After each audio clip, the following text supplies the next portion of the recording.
digenggam juga enak. Kita teskan di tisu ya, tisunya tipis ini. Set. Wah, Masya Allah. Pegang lagi. Set. Disentakkan nyet yang tetap.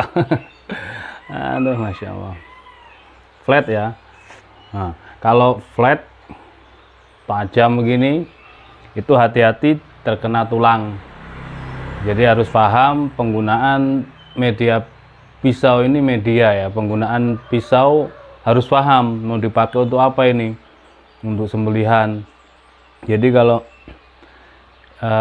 untuk tebas itu mata bilahnya konveks, micro bevel. Kalau pas tipis gitu mesti ada micro bevelnya. Biasanya dipakai yang di pisau-pisau pabrikan. Nah, itu biasanya seperti itu, pisau pabrikan.